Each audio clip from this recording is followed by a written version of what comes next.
My phone vibrated against the dashboard, shaking me from my thoughts. The text was from my neighbor. Saw police cars at the Masons again.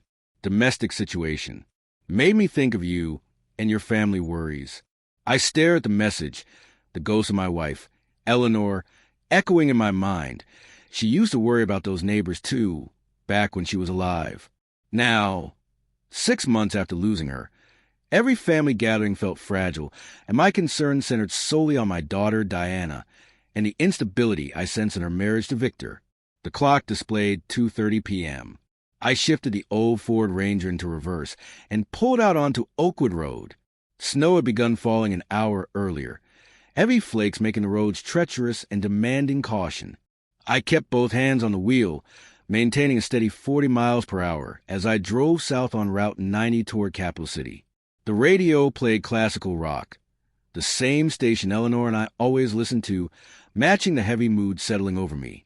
The passenger seat held 2 gifts for Ethan, a genuine leather baseball glove that cost me a small fortune and a bag of new comic books. He was 18 now, likely too old for superheroes, but you're never too old for heroes, I thought, remembering Eleanor's quiet wisdom. Family is all we have left. I attempted to call Diana's house, wanting to avoid a dramatic, unannounced arrival, but the phone rang 6 times before hitting voicemail. Strange for Founders Day afternoon.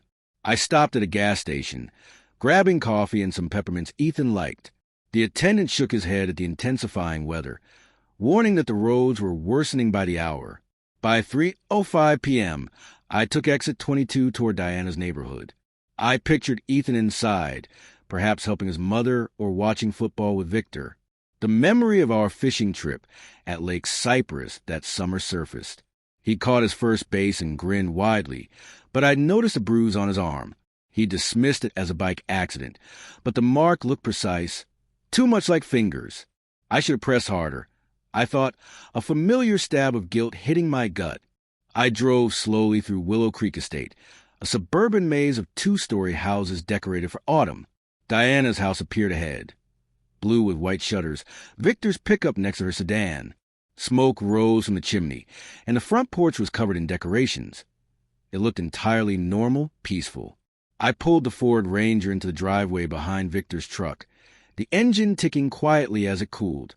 Faint music drifted from inside, warm and inviting, like a perfect family portrait. Then I saw him. Ethan sat hunched on the front steps, hugging his knees, wearing no coat, no hat, only a thin, long-sleeved shirt and jeans already dusted with snow. His shoulders shook from a cold that seemed deeper than just the weather. Jesus Christ, I muttered, throwing open the truck door. The wind hit me, carrying ice crystals.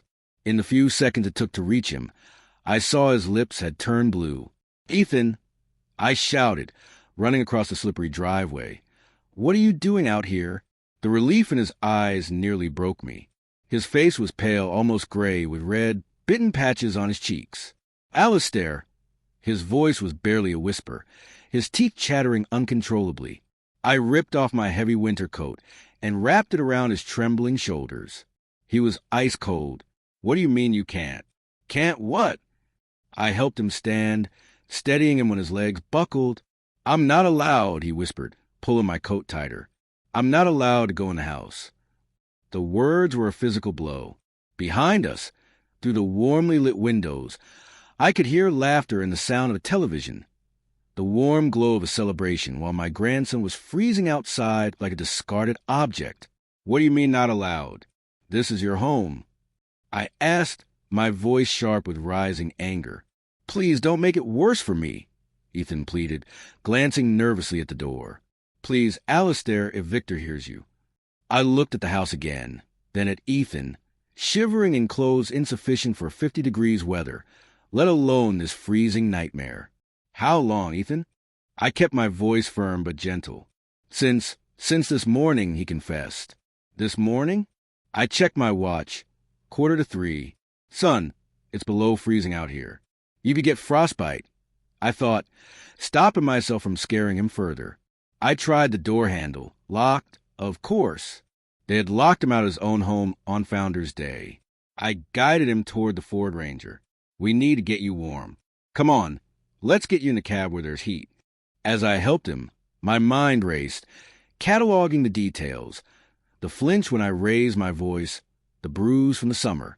This wasn't the first time. This was a pattern. I turned the heat to maximum and wrapped another blanket from my emergency kit around him. His hands were numb, so I held him between mine, rubbing warmth into his fingers. Talk to me, son. What happened this morning? I was helping Mom with the turkey.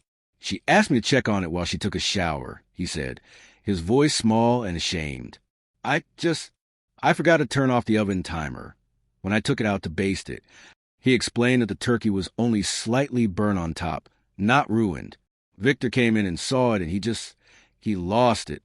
Victor started yelling that Ethan had ruined the holiday, claiming guests would think Diana couldn't cook, and that Ethan was an embarrassment. Victor said I needed to think about my actions, and that I couldn't come back inside until I'd learned some responsibility. And your mother? The question came out harsh. Ethan looked away. She tried to say something at first, but Victor told her to stay out of it, said this was between him and me. He swallowed hard.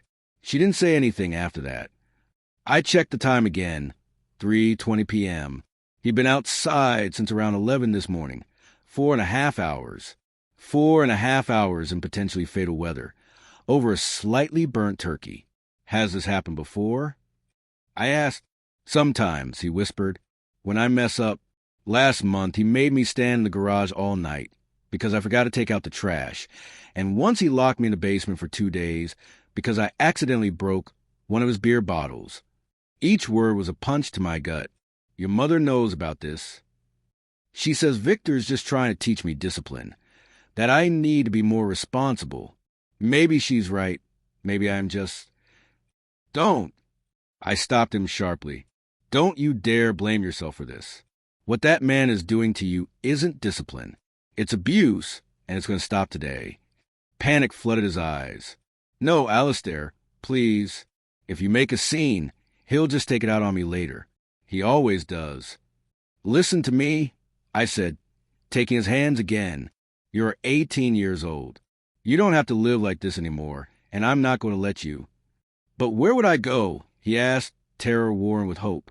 I don't have any money. I can't afford college without. You'll come home with me tonight, I stated. The decision crystallized. We'll figure out the rest later. He worried that Victor would call the police and claim I was kidnapping him. Let me worry about Victor, I said, stepping out of the truck. Right now we're going to get your things. I stood in the snow, my hands shaking with a slowly building rage. Why didn't you tell me it was this bad? I asked, seeing faint bruises along his jawline. I tried to hint, he whispered. I remember the memory that hit me like a slap. Last month he'd called, sounding small, saying Victor claimed he couldn't eat dinner with him until he earned his way back to the table. I had laughed it off, thinking it was teenage drama, and Diana had brushed aside, calling it normal family discipline. How long has he been treating you like this? I asked. Since Mom married him 3 years ago, he said, his voice barely audible. It started small, making him redo chores. Then it got worse. I recalled how he'd seemed reluctant to go home after our fishing trip. The pieces clicked. The basement incident. The time he slept in the garage. You slept in my truck? I asked, the physical blow of guilt almost doubling me over. He nodded miserably. Midwinter, Christmas Eve. He'd been sleeping outside of my truck, while I was inside enjoying eggnog and thinking what a wonderful family holiday we were having. Your mother knows about all of this. He nodded again. She says Victor's just trying to make me a better person, that I need to stop being so sensitive and learn to follow rules. My temper, which Eleanor always warned me about, was focused and burning. Come on, we're going inside. Alistair, no. Please, if you make a scene, he'll just what? I interrupted. Make you sleep outside in freezing weather? Beat you? Starve you? Son, it can't get much worse than what's already happening. The front door, Victor's perfect suburban fortress, didn't stand a chance. My boot hit the wood beside the lock with the full force of a man who'd spent decades in factory work. The wood splintered with a crack that echoed, and the door slammed open, bouncing off the wall. Cold air rushed into the house. meeting the smell of roasted turkey and shocked silence. I stepped into the entryway, Ethan close behind me. The dining room looked like a magazine spread. White tablecloth, flickering candles, crystal glasses. Victor sat at the head, carving knife in hand, dressed impeccably. Diana was beside him in a green dress. A younger girl, maybe 10, Clara, sat across from him, frozen mid-motion with a forkful of mashed potatoes. The golden, beautiful turkey was resting on the platter, probably the replacement for the one Ethan had ruined. "Have you completely lost your minds?" My voice boomed through the room. Clara dropped her fork.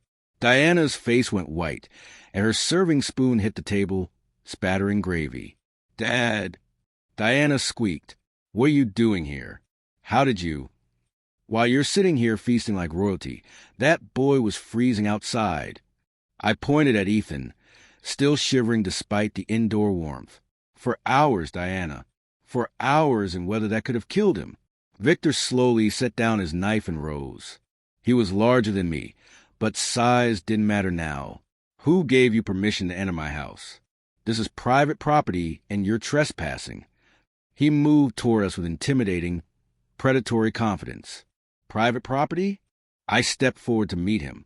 "You mean the property where you locked my grandson outside to freeze while you ate dinner?" Clara began to cry, confused by the shouting. "This is a private family matter." Victor spat. "No business?" I roared. "That's my grandson you nearly killed with your private family matter." I pointed at Ethan.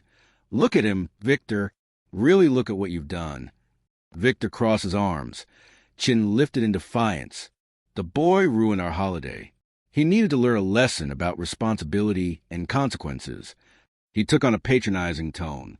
"He's 18, not a child, and this is my house with my rules. I'm trying to teach him discipline, something his mother obviously failed to do in his first 17 years. Diana flinched but remained silent, watching the fight. "Discipline?" I stepped closer to the table.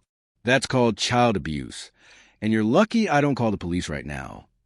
Victor laughed, a cold, grating sound. He forgot to turn off a timer and ruined a $20 turkey. I sent him outside to think about his actions. That's not abuse. That's parenting.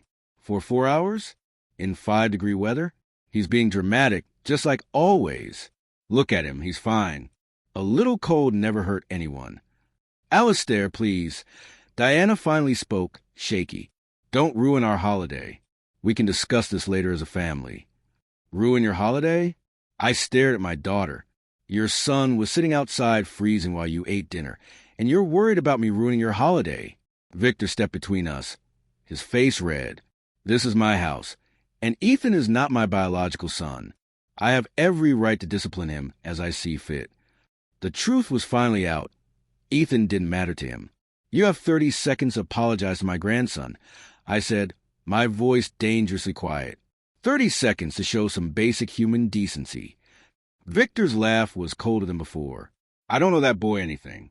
If he doesn't like my rules, he can find somewhere else to live." "You're right about that. He is going somewhere else to live." I deliberately pulled out my cell phone, my thumb hovering over the keypad. The smug confidence on Victor's face cracked. "Either you apologize to my grandson right now, or I call Child Protective Services and report this abuse." "You wouldn't dare." Victor tried to intimidate me. "Try me?" I replied, starting to dial. "I've got plenty to tell them about leaving an 18-year-old outside in freezing weather for 4 hours. Diana stepped between us, hands raised. "Dad, please don't destroy our family over this." "I'm not destroying anything. He did that when he decided to abuse my grandson. Get out of my house, old man." Victor yelled, "You have no authority here.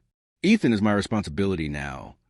I looked at the perfect dining room and back at Ethan's bruised face. "Your responsibility? Locking children outside to freeze." Victor straightened his shoulders. "He's not a child, he's 18, and in my house, adults who can't follow simple instructions face adult consequences." He gestured toward the empty chairs around the table. Everyone had to leave because of the scene he caused. I realized that guests had been here, eating dinner, while Ethan was freezing and none of them had spoken up. "Alistair, let's just go," Ethan whispered, the defeat in his voice crushing. "Please, I don't want to cause any more problems." "You're not causing problems, son. You never were." I turned back to Victor. "You have 30 seconds to apologize." "I'm not apologizing for anything," Victor declared. "I'm certainly not taking orders from some bitter old man." "Then we're done here." I closed my phone and put it away. "Ethan, go get your things. You're coming home with me." "You can't just take him," Diana whispered, her voice barely audible. "Watch me." I placed my hand firmly on Ethan's shoulder, guiding him toward the stairs. "Go pack whatever you need. We're leaving." Diana followed, her panic rising. "Dad, you can't walk into our house and take my son." "I can and I am," I replied. "Unless you prefer I call the authorities and let them sort it out." As we walked up the narrow staircase, Victor shouted from below, "This is kidnapping. I'll have you arrested for kidnapping." Good luck explaining to the police why my grandson was sitting outside in 5-degree weather for 4 hours. We reached the back room, barely large enough for a twin bed and a dresser. It had no heat vent and was clearly the worst room in the house, more like a storage closet than a bedroom. "This is where you sleep?" I asked. Ethan nodded, already stuffing clothes into a duffel bag. "Victor says the basement room is for guests and the other upstairs room is for my sister, Clara. Take everything that matters to you. We're not coming back for anything." Diana appeared in the doorway, tears streaming down her face. "Ethan, think about what you're doing. This is your home, your family." "Some family," Ethan muttered, folding his Midlands University sweatshirt. "Real families don't lock each other outside to freeze." He looked up at his mother. "Mom, he made me sleep in the garage last week because I left a glass in the sink." He has high standards," Diana stammered. "He wants me gone, and you know it," Ethan said quietly, zipping his bag. We made our way downstairs. Victor waited at the bottom like a bouncer. "You leave my house, boy, and you don't come back, ever." "Fine by me," Ethan said, and for the first time all day, I heard genuine strength in his voice. The front door still hung open. "Ethan!" Diana called as we reached the doorway. "Please don't do this. I love you." Ethan stopped and looked back at her. "If you love me, Mom, you wouldn't have let this happen." We walked in silence to my truck. I threw his bag into the bed and helped him into the passenger seat. Through the front window of the house, I could see Diana crying and Victor red-faced with rage. I backed out onto the street. The heater was working perfectly, and for the first time, Ethan looked like he could actually breathe. "Thank you, Alistair," he said quietly, as we merged onto Route 90 North. "I can't believe you came for me." "I should have come sooner," I said, meaning every word. I should have seen what was happening. The familiar weight of family responsibility settled around my shoulders. "Tell me about college. What are you studying?" "Engineering." His voice grew stronger. "Mechanical engineering, like you used to do at the factory." Like grandfather, like grandson. I smiled, thinking how proud Eleanor would be. "We'll figure out the tuition. Don't worry about that." "I don't want to be a burden," he protested. "Son, you're not a burden. You're family, and family takes care of each other." My house, a modest ranch, glowed with welcome as we approached. "Home sweet home," I said, helping him carry his bag inside. The house smelled of coffee and the lingering scent of Eleanor's lavender sachets. "It's so warm in here," Ethan noted with obvious relief. "Thermostat set to 72 year-round. Your grandmother always said life was too short to be cold in your own house." I showed him to the guest room, simple but comfortable, with one of Eleanor's quilts and family photos lining the walls. "This is your home now, not a job," I reminded him as we started thawing chicken for dinner. While we cooked, I asked him to tell me everything. It started small, little comments about how I loaded the dishwasher wrong or left my shoes in the wrong place. Then it got bigger. How much bigger? He controls everything. When I eat what I eat, when I can shower, when I can use the phone. Ethan's voice was small. He made Mom choose between him and me, and she chose him. He recalled last midwinter, Christmas, when I visited, and Victor forbade him from speaking at dinner unless spoken to directly, a moment I dismissed as teenage moodiness. She's scared, Ethan explained. She told me once that if she leaves him, she'll lose the house and have to move back to that apartment complex. She can't afford to take care of us on her own. We sat by the fireplace I'd built, and he smiled for the first time all day, talking about making the dean's list and his friend Leo, who was teaching him guitar. Eleanor always wanted to learn guitar, I said, pointing out her framed picture. The phone rang just as we finished dessert. The caller ID showed Diana. Then 3 authoritative knocks shattered the peace. I looked through the peephole. 2 uniformed police officers stood on the porch, and behind them, like waiting predators, were Victor and Diana. Mr. Alistair, the lead officer, Officer Davis, called out, "Police, we need to speak with you." I opened the door.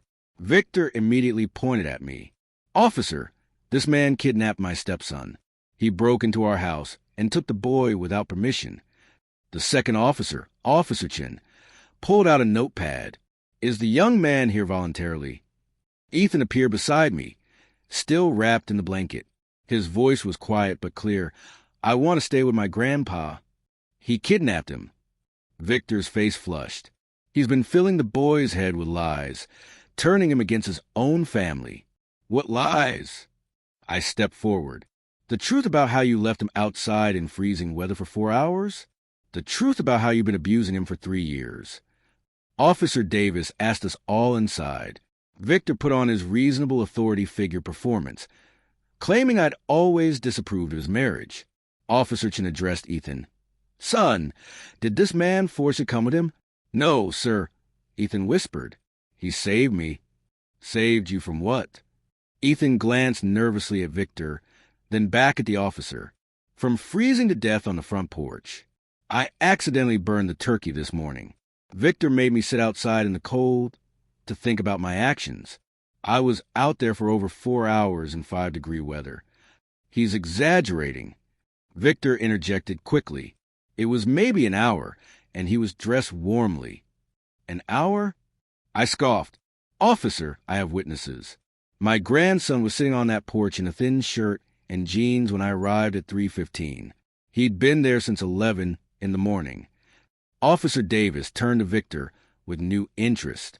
"Sir, is it true you made the young man sit outside as punishment?" "Briefly, yes, but he's making it sound worse than it was. Sometimes teenagers need firm discipline." All eyes turned to Diana, who stood silently by the doorway, her hands clasped tightly. "Ma'am," Officer Davis prompted gently, "what's your version of events?" Victor moved closer to his wife, positioning himself to loom over her. "Tell them, honey, tell them how your father has been poisoning Ethan against our family." "Sir, please step back and let your wife speak for herself," Officer Davis ordered.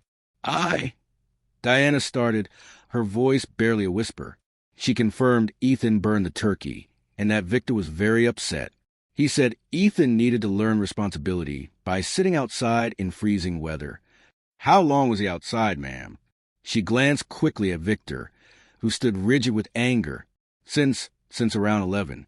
Until my father arrived, around 3:15". She's making it sound worse than it was. He could have come inside any time if he'd apologized. Victor desperately intervened. "No, he couldn't," Diana said suddenly, looking at her husband. "You locked the door. You told me not to let him in no matter what." The silence was deafening. "Diana," Victor said, dangerously quiet, "what are you doing?" "I'm telling the truth," she said, tears forming. "For once in 3 years, I'm telling the truth." She confessed that this kind of punishment had happened before. In a rush of words she'd clearly held back for years. He made Ethan sleep in the garage in the basement. He controlled when he could eat, shower, or speak at dinner. "Diana, shut up." Victor's mask completely slipped. "You'll destroy everything we've built." "What we built except fear and misery?" She turned on him with sudden fury. Officer Davis moved toward Victor. "Sir, I'm going to need you to turn around and put your hands behind your back. You're going to arrest me based on the word of a bitter old man and his delusional daughter?" Victor protested. Based on the physical evidence and multiple corroborating testimonies about child endangerment, the officer stated calmly, pulling out his handcuffs. As they read Victor's rights and led him away, he turned to Diana with venom in his eyes. You'll regret this betrayal. You'll lose everything. The house, the money, everything. You'll be nothing without me. I'd rather be nothing than watch you hurt my son, she replied, finally sounding like the strong woman who'd raised Ethan alone. Diana collapsed into a chair, consumed by deep, wrenching sobs. Ethan immediately knelt beside her. Mom, it's okay. It's over now. I'm so sorry, she whispered. I should have protected you. I should have been stronger. You were strong tonight, I assured her, settling back by the fire. When it mattered most, you chose your son over your husband. That took real courage. What happens now, Alistair? Ethan asked. Now we heal. We take our time and we heal. 4 months later, the morning sun streamed through my kitchen window. Diana was flipping pancakes, looking stronger and more confident after starting a part-time job at the local library. Ethan sat reviewing his acceptance letter from State Technical Institute. Full scholarship, he repeated for the 10th time. That's what happens when you're brilliant and work hard, Diana said, sliding a stack of pancakes onto his plate. She had moved in permanently after Victor's conviction. Her divorce settlement provided enough money to start over. I converted the basement into a proper, warm bedroom for Ethan. The kitchen felt alive again, filled with conversation and laughter, the way it used to when Eleanor was here. Your grandmother would have been so proud, I said. Independence is overrated, I told Diana when she worried about imposing on me. Family is what matters. Later, I found Diana arranging new family photos on the mantel, placing them next to pictures of Eleanor.